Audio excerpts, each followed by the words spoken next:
Here is a number that should be impossible.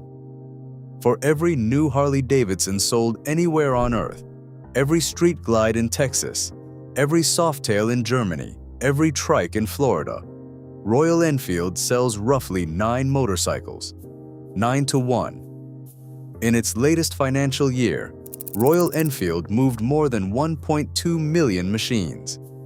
Harley-Davidson retailed somewhere around 130,000 and falling. Now hold that number next to this image. In 2009, Harley-Davidson's own motorcycle subsidiary took its entry-level bike, the affordable, friendly, beginner machine that new riders learned on, and fed a batch of them into an industrial crusher, on purpose, as an advertisement. They sold the crushed cubes as collectibles, numbered and signed, and the ad copy bragged, this is a real quote, that the little bike makes a killer ottoman. America's biggest motorcycle company turned its beginner bike into furniture. And when journalists asked Harley executives whether an affordable, lightweight machine might someday wear the bar and shield to bring young riders in, the answer came back flat and final. Harley-Davidsons are V-twins. That was the laugh. This is the bill. Because the company now selling 9 motorcycles for every one of Harley's isn't some new money tech startup.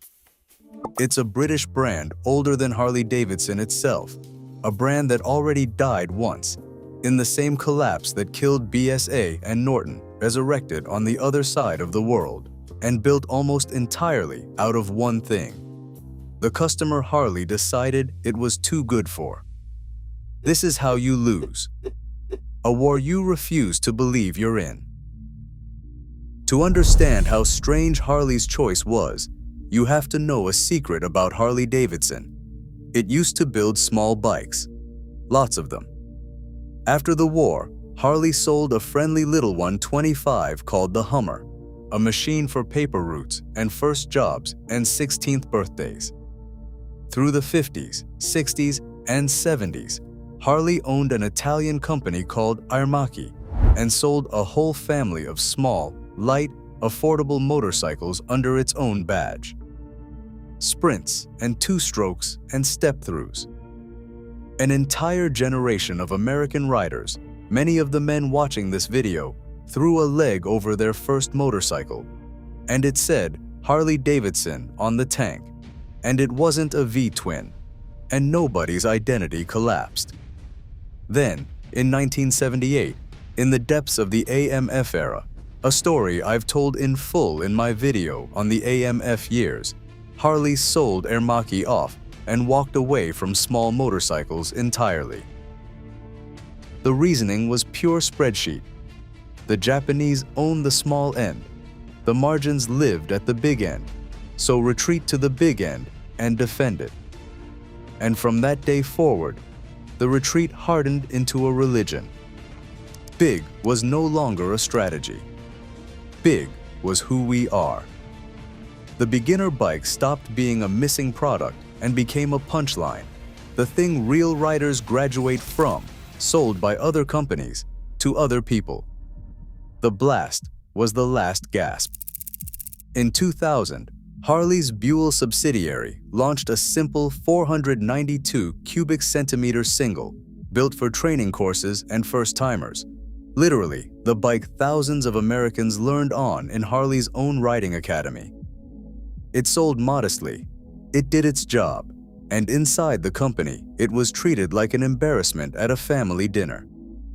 When it was killed in 2009, it wasn't quietly discontinued. It was crushed.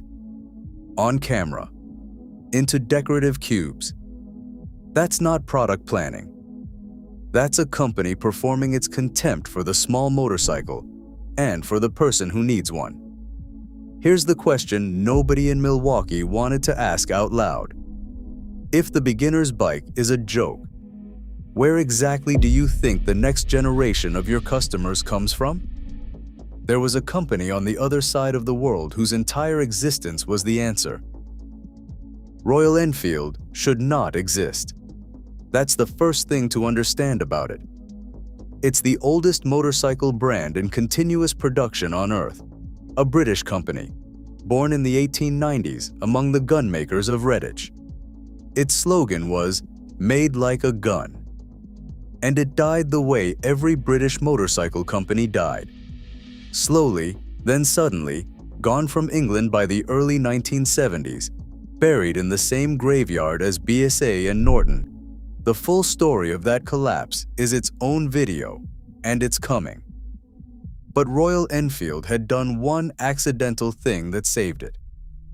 Back in the 1950s, it had set up a factory in Madras, India, to build the bullet for the Indian government, army and police contracts, a simple, rugged single that could survive Indian roads. When the British parent died, the Indian factory just kept going. Same bike, same tooling. Decade after decade, building a 1950s motorcycle, in the 1980s, in the 1990s, like a lighthouse keeper who never got the news. By the year 2000, that lighthouse was about to go dark too. Royal Enfield was a rounding error inside an Indian truck company called Eicher, losing money, selling a few tens of thousands of antiques a year, and the board had reached the obvious conclusion: shut it down. It survived because of one person. Siddhartha Lal, the founder's son, 26 years old, a genuine motorcycle nut, asked the board to let him try to save it.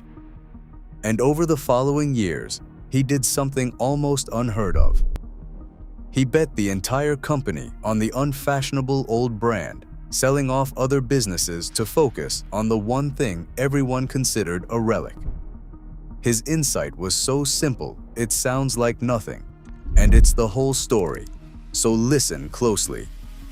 Lal understood that somewhere between the scooter a man starts on and the superbike he'll never afford, there's a gap, a machine that feels substantial, looks timeless, thumps like a proper motorcycle, and costs what a working person can actually pay. Not a beginner's toy, not a millionaire's trophy. A real motorcycle, for the middle of the market, for the middle of the world. In other words, Siddhartha Lal bet everything on the exact customer Harley-Davidson was crushing into Ottomans. What happened next happened in plain sight, published in sales reports, year after year, while Milwaukee looked the other way. Royal Enfield in the early 2000s, around 50,000 bikes a year. Their own chief executive would later say that back then, 50,000 felt like a big win. Then the classic 350 arrived, old soul, modern internals, and India's rising middle class found its motorcycle. 100,000, 300,000, 500,000. By the mid-2010s, Royal Enfield was growing faster than almost any vehicle manufacturer on the planet, and Lal was building engineering centers in Savor This, England. The brand Britain let die came back and hired British engineers with Indian money. Then came the move aimed straight at the West. In 2018, Royal Enfield launched the 650 Twins, the Interceptor and Continental GT. Real motorcycles, beautiful ones, with a character old riders recognized instantly. And the price, in America, landed around $6,000. 6. Brand new, warranted, charming. At the exact moment the cheapest meaningful Harley was drifting north of 10, 12, 15,000, and Harley's strategy, under the banner of profitability, was to retreat even further upmarket. Fewer models, bigger bikes, richer buyers. Look at the two curves and tell me this is complicated. In its most recent financial year, Royal Enfield, 1,238,000 motorcycles, up more than 20%, records every quarter. Harley-Davidson, in its most recent annual report, its own words, filed with the government. Worldwide retail down 12.4% in a single year, on top of declines the year before and the year before that. One company's problem is building factories fast enough. The other's problem is that its customers are aging out of riding. The average American Harley buyer is now somewhere around 50, and every year that number creeps up because the 25-year-old who should be replacing him was never offered a Harley he could buy. And the bitterest detail of all? Harley knows. In India, Harley now sells a small motorcycle, the X440, built in partnership with a local manufacturer, because even Milwaukee understands you cannot sell $15,000 cruisers to the biggest motorcycle market on earth. It's a fine little bike. It is also getting beaten in its own segment. While Royal Enfield grows 20% a year, Harley's small bike experiment has been shrinking. Because you can't parachute into a market you spent 40 years laughing at and expect the customer not to remember which brand actually wanted him. The customer always remembers who wanted him. Now, before we bury Harley-Davidson, let's be honest, because the easy version of this story is too easy. Everything Harley did makes sense on a spreadsheet. Ruthless, quarterly sense. Harley cannot build a $6,000 motorcycle in Milwaukee and make $1 on it. American wages, American factories, and a dealer network built for $20,000 sales make it impossible. Royal Enfield's miracle runs on Indian manufacturing costs and a home market of 1 billion people. That advantage cannot be copied, only envied. And Harley's retreat upmarket has been genuinely profitable. The big touring bikes carry margins Royal Enfield can only dream about. Harley today makes more profit per motorcycle than almost anyone alive. If you judge the company by this quarter or next quarter, the strategy is working. But here's the second truth, and it's the one that should raise the hair on your arms if you've watched this channel for long. Retreat upmarket. Defend the profitable segment. Let someone else have the small bikes. You have heard that strategy before. It is, almost word for word, the strategy of the British motorcycle industry in the 1960s. BSA and Triumph handed the small end to Honda, kept the real motorcycles, and congratulated themselves on their margins, right up until the kids who bought Hondas grew up and bought bigger Hondas, and the British customer base simply died of old age. Harley watched that happen. Harley nearly died in it. The Japanese wave of the 70s is half the reason the AMF story happened at all. Harley survived by tariffs, by luck, and by the loyalty of one generation of American men. And then it spent the next 40 years doing to the next generation exactly what BSA did to it. So both things are true. Harley's strategy is rational, profitable, and probably correct for the next 5 years. And it is the most thoroughly documented slow-motion mistake in the history of this industry, being repeated by the one company with front-row memories of how it ends. Royal Enfield didn't steal Harley's customers. Not one Street Glide buyer defected to a Classic 350. Royal Enfield simply created the riders Harley refused to create.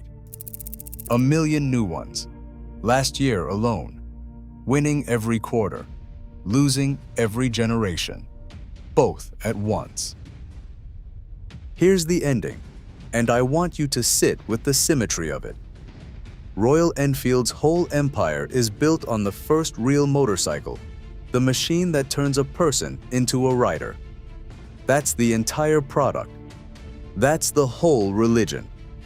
Somewhere in India today, a 23-year-old is buying a Classic 350, and in 10 years he'll buy something bigger, and the brand that will feel like family to him for the rest of his riding life is the one that was there at the beginning. And somewhere in America, in a den or a garage or a man cave, there is still a numbered, signed, colorful metal cube, the crushed remains of a Harley-built beginner motorcycle, sold as furniture, as a joke, by the company that made it. One company turned the first-time rider into its foundation. The other turned him into an ottoman. So, the war Harley laughed at. A brand that died with the British Empire, reborn in a factory in Madras. A 26-year-old who bet everything on the customer nobody wanted. 9 motorcycles sold for every one wearing the bar and shield. A strategy Harley watched destroy the British and then adopted. And a crushed cube in someone's living room, signed like a trophy. Harley-Davidson is not dying. Let's be clear, the company is profitable, the touring bikes are magnificent, and the brand still means something no other machine on earth means.